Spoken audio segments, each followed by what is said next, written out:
Alright, so AT&T is at $28.92 with a market cap of 206.26 billion. So we are staying steady in this $28 range. I wouldn't be surprised if we go a little lower with how things are going, but overall, we're in the right range. That divvy is solid. That's why I own the stock, and I'm sure that's why a lot of people own this stock. So as long as we stay in this range, that's awesome. So we got some bad news. Sadly, it sucks, but it's normal business, and it's not as bad as you think it is. But nonetheless, it still sucks. Um, so AT&T borrows $14.7 billion to buy Spectrum.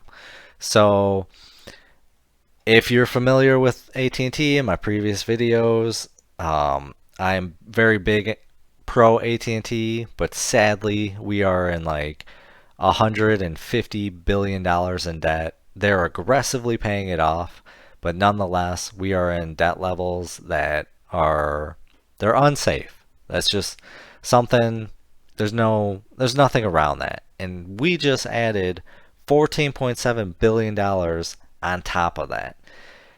So why I say it's not so bad is because these kind of spectrum auctions happen. It's normal business in the telecommunication. So AT&T, from my understanding, watching these auctions, AT&T went pretty hard, I believe, because from my understanding, the last time auctions like this happened, T-Mobile spent like $3 billion before their Sprint and T-Mobile merger, and they bought low-level frequency that allowed them to stream video over the air. I'm not going to go into the details of all that, but I just want you to be aware that this kind of stuff is normal. AT&T has to do this. They have to borrow this so they can get good spectrum and so they can stay in business. I'll read this quick part.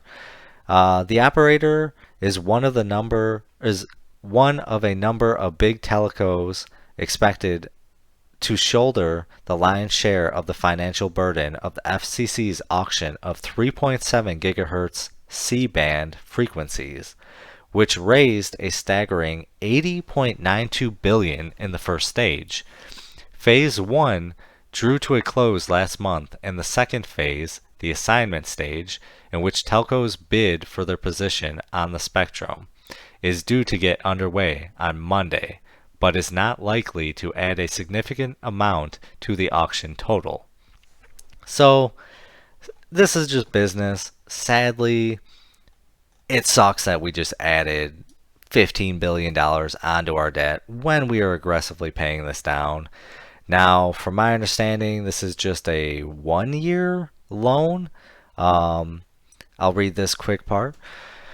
At the time, the Newswire noted that the 1-year structure of the loan suggests that the telco will refinance it in the bond market at a later date. AT&T now has confirmed that the loan is available for a single draw at any time before the 29th of May. Once drawn, it will be payable in 364 days. So, this is just business. Sadly, it sucks that, it adds to our debt level, but a 1-year loan, I mean, they're willing to pay that off. So, and we have the ability to. If you watch my previous videos, they're getting like $26 billion in free cash flow a year now. So it sucks, but just be aware. This might bring our stock price down a little bit just because we are at massive debt levels and we just added to that. And a lot of people will not look into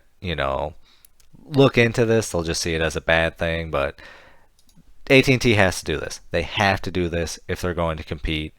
If not, they just we'll lose a ton of money. Yeah, they can't offer this kind of service anymore. So just stay on top of this. Have some fun. Do your own research. Make some money. Video is not financial advice. Any statements made are my views and is for entertainment purposes only and should not be taken as financial advice. Do your own research before making any financial investments.